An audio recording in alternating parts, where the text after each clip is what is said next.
Hello everyone, welcome back to our channel. I hope आप सब अच्छे होंगे।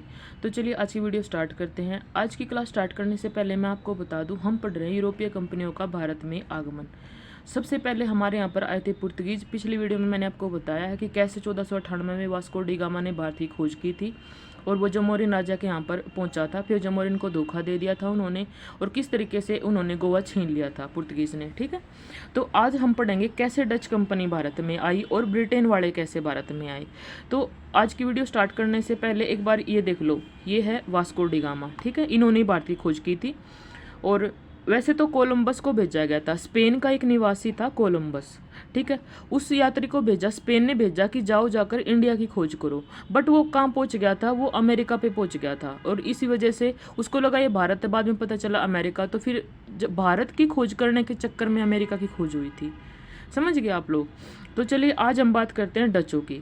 देखो, जब ये पुर्तगीज गए ना यूरोप में वापस यहाँ से, तो मैंने बताया कि जब वास्को डी गामा गया यहाँ से, जो माल लेके गया था और वहाँ पर उसने उसको कई गुना दामों में बेच करके जब मुनाफा कमाया, तो जब वो अमीर बनने लगी ना पुर्तगाल की कंपनी, तो जो बाकी यूरोप में हलचल पैदा हुई। उन्होंने सोचा अब मसाले तो सबको चाहिए, पूरे यूरोप को चाहिए। ठीक है, तो अब डच तो थे ही मसालों के व्यापारी, इनको तो मसालों से कुछ ज़्यादा ही प्यार था।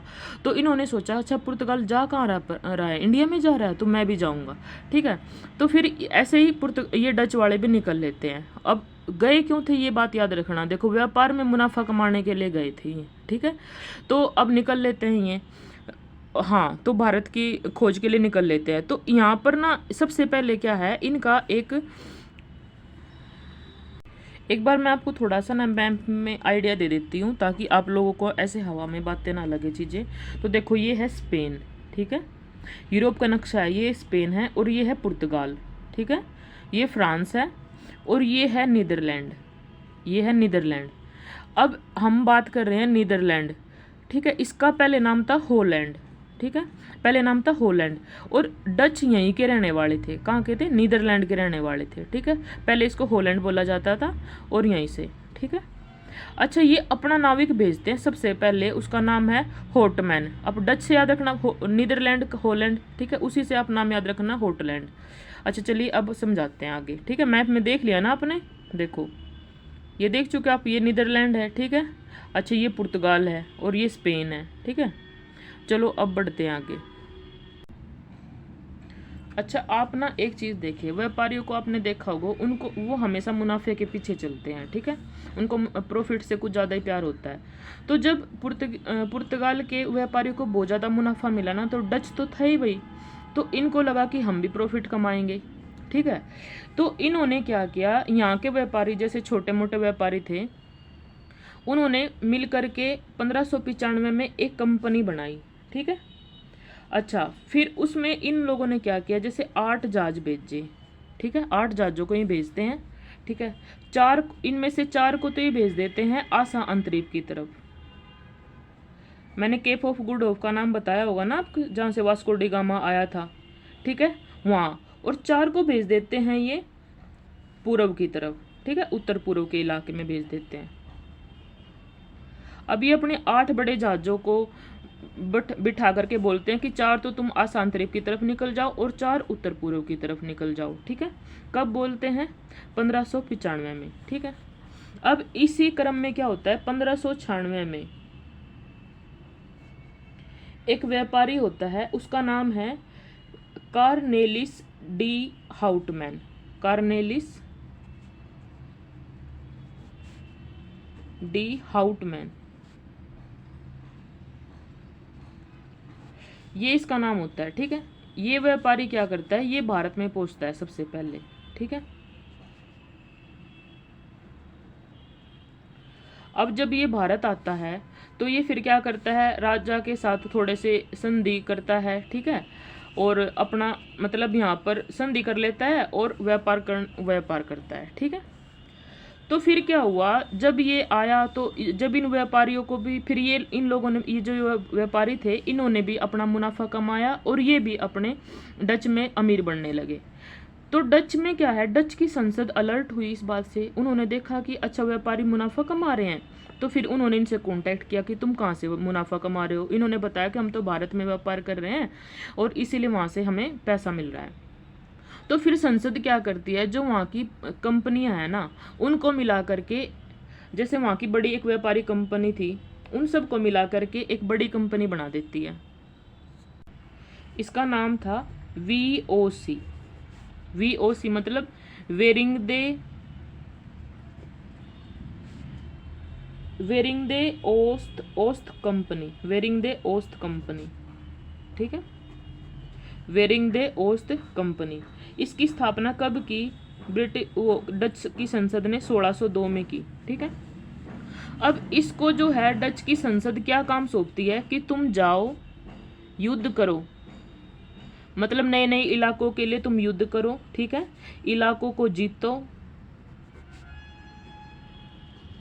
व्यापार करो, मुनाफा कमाओ, ठीक है, और फिर अगर युद्ध में जा करके तुम संधियां करो। इनको ये पावर दे के ब्रिटेन की संसद भेज देती है 1602 में, ठीक है। ये कंपनी है VOC, वेरिंग दे ओस्ट कंपनी, समझ आ गया। तो ठीक है, सबसे पहले अब क्या है, ये कंपनी पहुंचती है, तो ये सबसे पहले कहाँ पहुंचती है, इंडोनेशिया में पहुंचती है।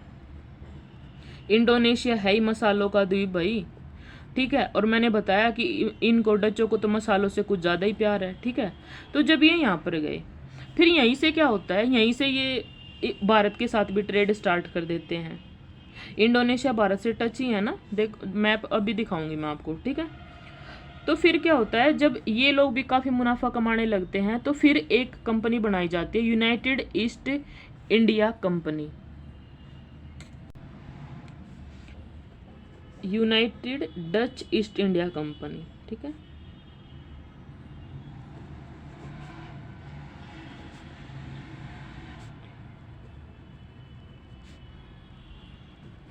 अब इस कंपनी को काम दिया कि तुम भारत में जा करके व्यापार करो, ठीक है, भारत के व्यापार का काम सौंपा गया। अब इससे पहले तो क्या करते थे डच, सिर्फ मसालों का व्यापार करते थे भारत में आने से पहले, लेकिन जैसे ही वो भारत में आते हैं ना, वो सूती वस्त्र का व्यापार का भी काम स्टार्ट कर देते हैं। अच्छा, एक क्वेश्चन बनता है कि जो हमारे वस्त्र हैं उनको निर्यात की वस्तु बनाया किन्होंने था, तो उसमें किन का नाम आएगा, डचों का नाम आएगा, ठीक है। तो डच वो थे जिन्होंने हमारे वस्त्रों को व्यापार की वस्तु बनाया था, उससे पहले व्यापार की वस्तु नहीं थी हमारे वस्त्र, ठीक है, ये क्वेश्चन बनता है। अच्छा, और जो पुर्तगाल थे, चलो पुर्तगाल में मैंने आपको बताया था पुर्तगालों ने क्या किया था, पुर्तगालों ने तंबाकू, आलू, टमाटर, और सबसे इम्पोर्टेंट पता है, प्रिंटिंग प्रेस, सबसे इम्पोर्टेंट है प्रिंटिंग प्रेस, ये लेकर के आए थे भारत में पुर्तगीज, ठीक है। ये आपसे ऑप्शन में ऐसे पूछ देगा, जैसे दिया हुआ कि सूती वस्त्र हैं, ठीक है, तंबाकू है, प्रिंटिंग प्रेस है, फिर एक साइड में देशों के नाम दिए होंगे, तो आपको मिलान करना होगा, इस तरीके से क्वेश्चन बनेंगे। तो देखो पुर्तगीज तो ये लेके आए थे, तंबाकू, आलू, टमाटर की खेती करी थी, उसके बाद प्रिंटिंग प्रेस सबसे इंपॉर्टेंट है उनका। अच्छा, हमारे सूती वस्त्र को निर्यात की वस्तु किसने बनाया था, डचों ने बनाया था, ठीक है। चलो जी, अब यहाँ पर आते हैं, तो ये कंपनी आ चुकी है Dutch east India company Bharat में, ठीक है। अब ये व्यापार करने लगी है हमारे यहाँ पर, मसालों का भी व्यापार करती है, सूती वस्त्र का भी करती है, करती तो और भी है, जैसे अफीम का भी करती है, ठीक है, शोरा का भी करती है।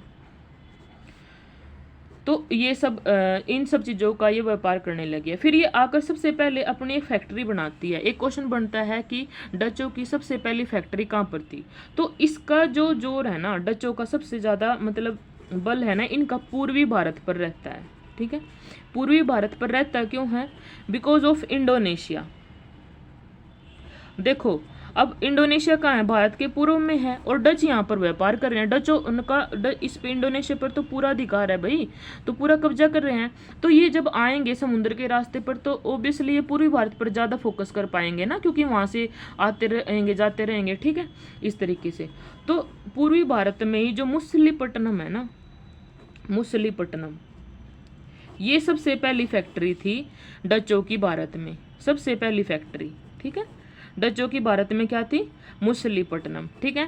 यहाँ पर वो सिक्का डालने का एक्स्ट्रा और भी बहुत सारे काम करते थे। तो ये क्वेश्चन बनता है कि डचों ने आकर भारत में सबसे पहली फैक्ट्री कहाँ स्थापित की, तो आप बोलेंगे इसको मछलीपट्टनम भी बोलते हैं और मुसलीपट्टनम भी बोलते हैं। ठीक है, इसके अलावा भी इनकी बहुत सारी फैक्ट्रीज थी, जैसे मुसलीपट्टनम तो पहली होगी, इसके अलावा थी जैसे अहमदाबाद में, ठीक है, चिनसुरा में, बड़ौच, ठीक है, सूरत, ये इन सब जगहों पर इनके जो है ना सेंटर थे। ठीक है, और पटना में भी। अच्छा, एक बात और देखो, जैसे पूर्वी भारत पर इनका ज़्यादा जोर है, तो ये क्या करेंगे, बंगाल, बिहार और उड़ीसा में आकर के अपना व्यापार करेंगे। बंगाल, बिहार और उड़ीसा, ये एक एक लाइन से क्वेश्चन बन रहा है। ये जितने भी मैं बता रही हूँ ना, इन सब से क्वेश्चन बनते हैं, ये सारे के सारे, तो ध्यान से पढ़ना आप इन चीज़ों को। ठीक है, तो यहाँ पर अपना व्यापार स्टार्ट कर देते हैं।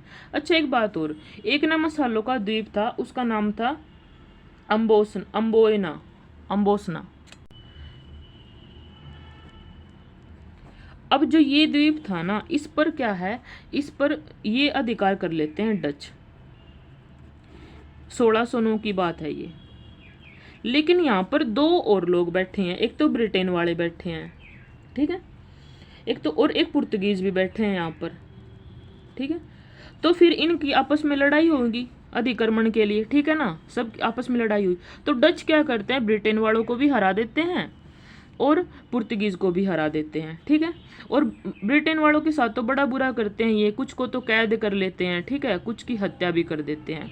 तो अंग्रेज यहाँ से चिढ़ गए हैं इनसे। ठीक है, ये क्या था, अम्बोनिया एक मसालों का द्वीप था, और मसालों से उस टाइम ज़्यादातर व्यापार हो ही मसालों का रहा है भाई उस टाइम पर तो। ठीक है, तो ये मसालों का द्वीप था। ठीक है, तो ब्रिटेन वालों को इन्होंने कैद भी कर लिया और हरा भी दिया और कुछ की हत्या भी कर दी। ठीक है, उसके बाद ये क्या करते हैं डच, जैसे मलक्का पर भी अपना अधिकार कर लेते हैं और श्रीलंका पर भी। ठीक है, जैसे इंडोनेशिया के आसपास ही तो हैं ये एरिया, मलक्का में तो करते हैं ये 1641 में, और श्रीलंका पर करते हैं 1658 में। ठीक है, तो मलक्का, श्रीलंका, इन सब पर अपना अधिकार कर लेते हैं। इंडोनेशिया पर इनका है ही पहले से। ठीक है, तो इस तरीके से इनका जो है व्यापार जो है एक्सटेंड हो रहा था। बट फिर जब भारत में बात आती है ना, तो शुरुआत में तो काफ़ी अच्छा करते हैं, लड़ते भी अंग्रेजों से, ठीक है, छीनते भी हैं, अपनी फैक्ट्री भी स्थापित कर ली है। बट फिर बाद में क्या होता है, डच की ना एक ही कमजोरी थी, जो डच कंपनी थी ना, डच ईस्ट इंडिया कंपनी, उस पर ना वहाँ की सरकार का ज़्यादा ध्यान था, मतलब सरकार का हस्तक्षेप बहुत ही ज़्यादा था। ठीक है ना, उनकी सरकार हर बात बात में, मतलब अगर कहीं पर युद्ध करने जाना है तो टोकेगी, तुम्हें यहाँ युद्ध नहीं करना है, तुम्हें यहाँ पर युद्ध करना है। ठीक है, अगर व्यापार की बात आती है तो भी बोलेगी तुम इस एरिया में व्यापार मत करो, इस एरिया में। लेकिन ब्रिटेन की एक बात थी, ब्रिटेन वालों ने क्या किया था, जब महारानी ने अपनी कंपनी भेजी थी ना ये बना करके, तो फिर उसको खुला छोड़ दिया, वो अपनी मन की मर्जी से डिसीजन लेती है। तो आप एक चीज़ सोचो, अगर कोई बंदा अपने हिसाब से फैसले ले रहा है, चल रहा है, तो उसका व्यापार ज़्यादा अच्छा चलेगा ना, एज कम्पेयर टू उसके जिसके हर डिसीजन पे उंगली उठाई जा रही है। तो इनके ऊपर सरकार का प्रेशर था थोड़ा सा। तो एक तो रीजन ये था कि ये अंग्रेजों से हार गए, क्योंकि भारत में लड़ाई आखिर जीतते तो कौन है भाई, अंग्रेज ही जीतते हैं ना, चाहे डच हो, चाहे पुर्तगीज हो, चाहे फ्रांसीसी हो, चाहे डेनिस हो, लास्ट में सबको हरा करके 200 सालों तक शासन किसने किया, अंग्रेजों ने किया ना भारत पर। तो देखो, भले ही थोड़े मोटे टाइम के लिए व्यापार के लिए रहते हो, क्योंकि गोवा पर तो देखो पुर्तगीज रहे हैं, 1961 तक रहे हैं, आज़ादी के बाद तक। ठीक है, तो जब अच्छा इनके हारने का रीजन हम बात कर रहे थे कि डचों की कमजोरी क्या थी। ठीक है, डच हारे क्यों थे ब्रिटेन वालों से, तो इसीलिए हारे थे। पहली बात तो इनकी कंपनी पर सरकार का हस्तक्षेप ज़्यादा था। ये क्वेश्चन बहुत बार पूछा गया कि डचों के हारने का रीज़न क्या था, तो आप बोलोगे कि गवर्नमेंट का बहुत ही ज़्यादा इंटरफेयर था, सरकार का बहुत ज़्यादा हस्तक्षेप था। दूसरी बात ये थी कि जो अंग्रेजों की नौसेना थी ना भाई, उस टाइम पे उसका मुकाबला कोई भी नहीं कर सकता था पूरे वर्ल्ड में। यही वजह थी कि जो मतलब ब्रिटेन है ना, वो इतने ज़्यादा कॉलोनी बना रहा था अपने, इतने ज़्यादा उपनिवेश बना रहा था। क्यों? क्योंकि इसकी नौसेना बहुत स्ट्रोंग थी भाई, मतलब उसका मुकाबला ही नहीं था बिल्कुल। तो और इनकी डचों की इसके कंपैरिजन में मतलब कम थी थोड़ी। ठीक है, और लड़ाइयाँ कहाँ पर हो रही है, सारी समुद्र में हो रही है, क्योंकि समुद्र के रास्ते ही तो आए हैं ये भारत में दोनों, चाहे डच हो, चाहे पुर्तगीज हो, चाहे ये ब्रिटेन वाले हो। तो इनको क्या करते थे, इनके जहाज समुद्र में लिटा देते थे, वहीं जल समाधि कर देते थे उनकी, ठीक है, भारत तक आने ही नहीं देते थे उनको। तो जिसकी नौसेना स्ट्रांग नहीं होगी वो कैसे जा करके दूसरे देशों में व्यापार कर लेगा, और स्पेशली उनमें जो समुद्र के मार्ग से जा रहे हैं, ठीक है। अगर स्थल से जाते हैं तो वहाँ पर तो, लेकिन वहाँ पर कुस्तुनतनिया का अधिकार है, ठीक है ना। चलो वो अलग टॉपिक है, फिर कभी बताऊंगी मैं आपसे। तो इस तरीके से ये बाद में हार जाते हैं। एक निर्णायक युद्ध होता है 1759 में, ठीक है। 1759 में अंग्रेजों और डचों के बीच में एक युद्ध होता है, इसको बोलते हैं बेदरा का युद्ध। यह आपसे बहुत बार पूछा जाता है, बेदरा का युद्ध, ठीक है। आपसे ये क्वेश्चन बनता है कि बेदरा का युद्ध किस किस के बीच में हुआ, तो अंग्रेजों और डचों के बीच में हुआ। अगर ये पूछे कि कब हुआ, तो 1759 में हुआ, और उसमें विजयी कौन रहा, ओब्वियसली अंग्रेज रहे। अगर डच रहे होते तो हम डचों के गुलाम होते। तो किस कौन रहे हैं, ये निर्णायक होता है। इसमें के बाद डच कंपनी हार जाती है और बस सिर्फ व्यापार करते थोड़ा बहुत, नहीं तो भारत से निकल ही जाती है ये, ठीक है। तो 1759 में बेदरा का युद्ध है जो अंग्रेजों और डचों के बीच में हुआ, और में अंग्रेज जीत जाते हैं, डच हार जाते हैं, ठीक है। तो यहाँ पर डचों की कहानी एंड होती है। चलिए अब हम नेक्स्ट आते हैं, हमारे जिन लोगों ने हमें 200 सालों तक गुलाम बना करके रखा, जिन्होंने सबको हराया है, जिनकी नौसेना इतनी स्ट्रॉन्ग थी, वो कौन है, ब्रिटेन वाले। तो अब हम बात करेंगे east India company, British east India company की, ठीक है। तो चलिए नेक्स्ट आगे बात करते। होता क्या है, जैसे मैंने आपको बताया कि जो मतलब अंग्रेज थे उनकी नौसेना काफ़ी स्ट्रॉन्ग थी, ठीक है। तो अंग्रेजों की नौसेना में से एक नौसैनिक था, उसका नाम था सर फ्रांसिस ड्रेक। ये क्या करता है, ये एक जो लिस्बन से आया हुआ जहाज है ना, उसको लूटता है, ठीक है, जो कि पुर्तगालियों का था, ठीक है। तो जब ये उसको लूटता है ना, उस पर अटैक करके उसको लूटता है, तो इसको पता चलता है कि भाई ये तो बहुत सारा माल है, इससे तो बहुत ज़्यादा मुनाफा कमाया जाएगा। फिर वो उनसे पूछता है कि भाई तुम कहाँ से लेकर के आए हो, तो पता चलता है कि ये तो भारत से आया है। तो फिर उसने सोचा कि अरे इतना मतलब इतनी ज़्यादा समृद्ध है भारत, इतना मुनाफा कमाया जा सकता है। तो जा करके वो इन्फॉर्मेशन जो है इंग्लैंड की महारानी को देता है, उस टाइम पे जो थी एलिजाबेथ प्रथम, ठीक है।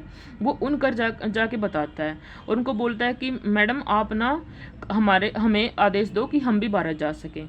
और इस तरीके से जो इंग्लैंड की महारानी है वो अपने नाविकों को भी प्रोत्साहित करती है, ठीक है। जो बाकी के व्यापारी थे जो जाते थे उनको बोलते हैं कि भाई उस देश में जाओ, वहाँ पर बहुत ज़्यादा मुनाफा कमाया जाता है। तो इस तरीके से वो पहुँचते हैं, ठीक है। तो चलिए इसको अच्छे से हम कल की वीडियो में करेंगे। आज की वीडियो को यहीं पर एंड करते हैं, मिलते हैं नेक्स्ट वीडियो में, जिसमें हम बताएंगे कि कैसे ब्रिटिश, फ्रांसीसी और डेनिश हमारे देश में आए। तो good luck, good study, thank you so much.